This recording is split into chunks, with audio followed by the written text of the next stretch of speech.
Generally, when we invest in stock market, we tend to invest in companies we can relate with. For example, in automobile sector, the focus would be on companies like Maruti Suzuki, Bajaj Auto, Eicher Motor, Hero MotoCorp, Ashok Leyland, Tata Motors, etc. But there are companies which operate in B2B segment, and we tend to ignore those companies. Today, we are going to focus on one such company.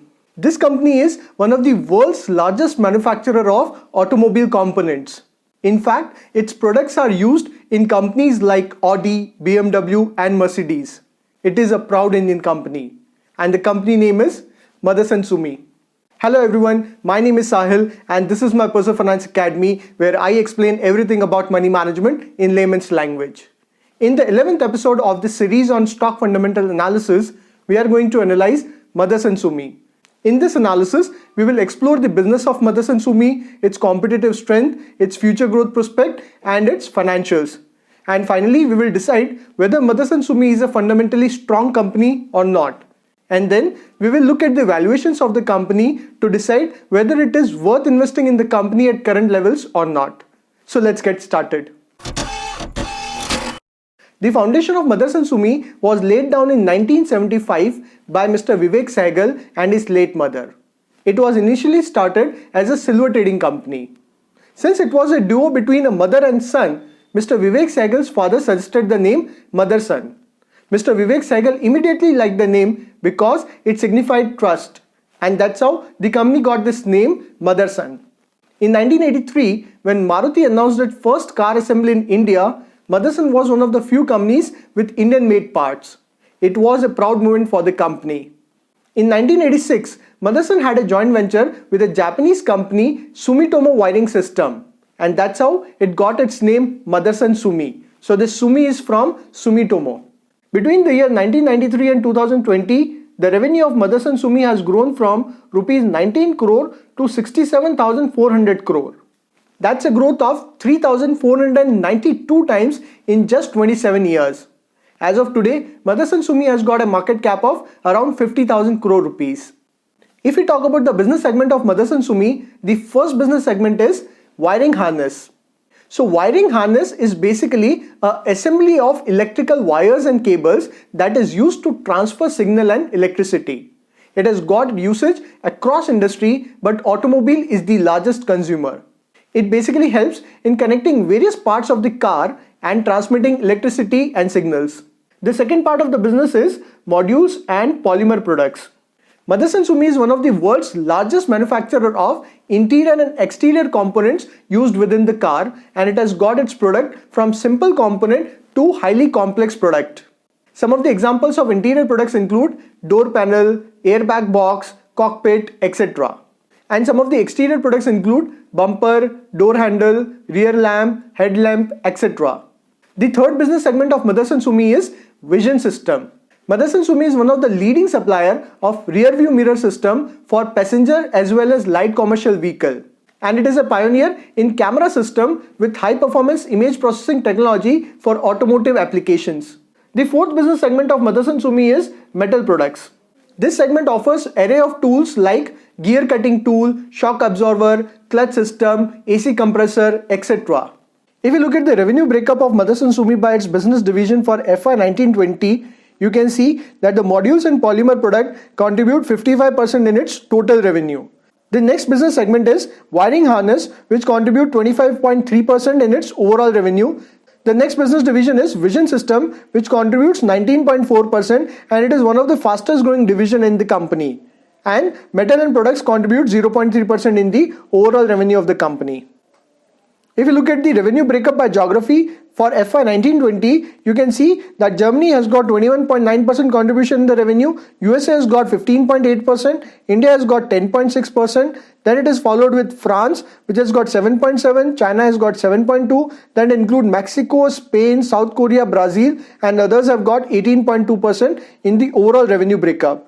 If you look at the revenue breakup by customers for FY 1920, you can see that the biggest contribution is from Daimler Group, which contribute 13.9%. By the way, this Daimler Group is nothing but the Mercedes-Benz Group. Then it includes Audi with 12.5% contribution, Volkswagen with 8.7% contribution, Renault with 5.2% contribution, BMW has got 4.5%, Ford has got 4.4%, PSA Group is 4.3%, Maruti Suzuki is 3.9%, then Porsche has 3.6%, Hyundai has got 2.7%, and others include 36.3%. Company has been growing organically as well as inorganically. Overall, on the company and its product portfolio, I would rate it 10 on 10. The first competitive strength of Motherson Sumi is experience management. Motherson Sumi has got a very experienced leadership. Mr. Vivek Sehgal, who started the company in 1983, is still leading the company as the chairman and CEO of the company. Next strength of Motherson Sumi is its strong R&D capability. Company focuses a lot on its R&D capability to come up with new innovative and cost-efficient products. Next strength is its diverse business segment. Thanks to its organic as well as inorganic growth, Motherson Sumi, which started its business with wire harnessing, has now its presence in divisions like modules and polymer product, vision system, metal products, etc. Next key strength of Motherson Sumi is its strong geographical presence. Motherson Sumi has got its presence in 41 countries all over the world, so it is not dependent on just one country for its revenue. Next strength is its diverse customer base. Some of the top customers of Motherson Sumi include companies like Audi, BMW, Mercedes, etc. And it has got a very diverse customer base, so company is not just dependent on one customer. Overall, looking at the competitive strength and weakness of the company, I would rate it 10 on 10. If we talk about the near-term growth prospect, COVID-19 has significantly impacted both revenue and profitability of the company in Q1 and Q2 of FY 2021. However, the company is saying that now more than 80% of its facility are running at over 75% of its capacity, indicating that now things are turning back to normal. If we talk about the long-term growth prospect, company has recently launched its 5-year plan for 2025. In that, company is targeting a revenue of $36 billion by 2025. Please note that as of FY20, the revenues of company are $8.7 billion. It means company is targeting a revenue of almost 4 times in next 5 years. That's a very ambitious target. In order to achieve its revenue target, company is planning to grow both organically as well as inorganically by doing acquisitions. Interestingly, Motherson Sumi is also targeting 25% contribution in the business from non-automobile industry. So far, the biggest contributor in Motherson Sumi business is the automobile industry. But company is also targeting industries like aerospace, healthcare, logistics, etc. In terms of profitability, company is targeting return on capital employed of 40% by 2025. It is also planning to reduce its business risk via 3CX10. It basically means that company do not want to over-depend on a single customer, country or component for its revenue. What I really liked about Motherson Sumi is its bold vision of growth. Company has been publishing its vision of 5 years in its annual report since 1995. The company says that without our 5-year plan, we would probably have continued to grow at around 10 to 20% a year. This would have been handsome. It would have made us a $270 million company in 2020. In reality, we are a $8.9 billion company today. So you can imagine, with these bold 5-year vision, company has grown multifold times than what it could have been without the vision. It seems that after a long slump in the automobile industry growth all over the world, there is some recovery, and this is going to benefit Motherson Sumi. Hence, overall looking at the future growth prospect of the company, I would rate it 10 on 10. If you look at the revenue of the company in last 10 years, you can see that the revenues have grown from the level of 8,238 crore to the level of 63,537 crore in last 10 years. If you look at the net profits, the profits have grown from the level of 391 crore in March 2011 to level of 1600 crore in March 2019. But in March 2020, the profits have fallen down to 1170 crore. Over the past 10 years, the revenue of company have grown at a CAGR of 25% and profits have grown at a CAGR of 18%. That's a phenomenal growth. However, in the past few years, there has been some slowdown in both revenue and profitability. It is mainly due to the slowdown in the auto industry growth, as well as company has made lot of new acquisitions which are yet to give result. Hence, overall on the growth prospect, I would rate it 10 on 10. If you look at the return on equity and return on capital employed for the last 10 years, then you can see since March 12 till March 16, both ROE and ROCE have increased. But then in last couple of years, both ROE and ROCE have fallen. The latest return on equity and capital employed is 18.16. The reason for fall in profitability in last few years is mainly due to slowdown in auto industry growth and the acquisitions which company has made recently which are yet to give result. Hence, overall looking at the profitability, company has done pretty well and I would rate it 8 on 10. If you look at the debt to equity ratio of the company for last 11 years, you can see that consistently the debt has fallen down. If you look at the latest debt to equity, it is 1.17.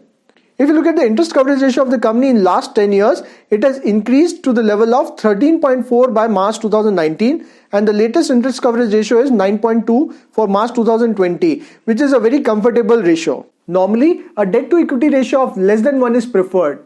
In case of Motherson Sumi, it is around 1.1. Motherson Sumi has taken this debt to fuel its growth by acquisition. Hence, overall on debt to equity ratio, I would rate it 7 on 10. If you look at the management efficiency ratio of the company, the debtors they have reduced significantly from 46 days to 30 days in last 5 years. And if you look at the inventory turnover, it has been consistent. Although it has fallen down from 9.91 in March 18 to 7.59 in March 2020.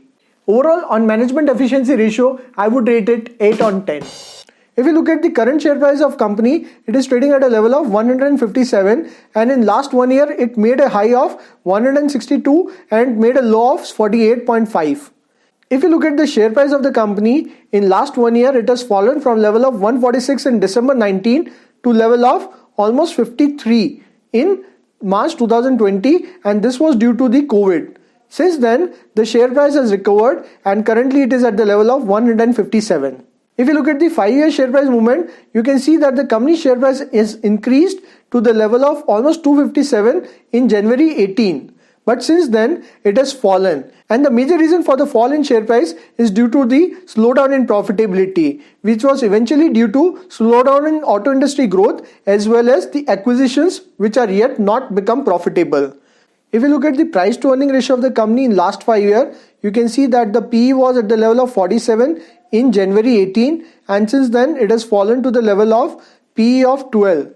But after that it has recovered and if you look at the median PE, it is around 30.5. So Motherson Sumi touched a peak of 257 and from there it is currently trading at a level of 160.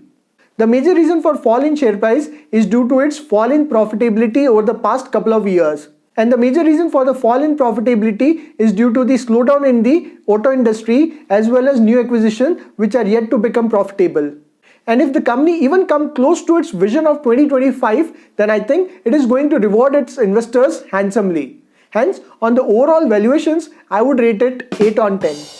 Overall, looking at the highly experienced management, diversified product base, global footprint and strong financials, I think Motherson Sumi is a fundamentally super strong company and has got a bright future prospect. What do you think about Motherson Sumi? Do you think it is worth investing in the company?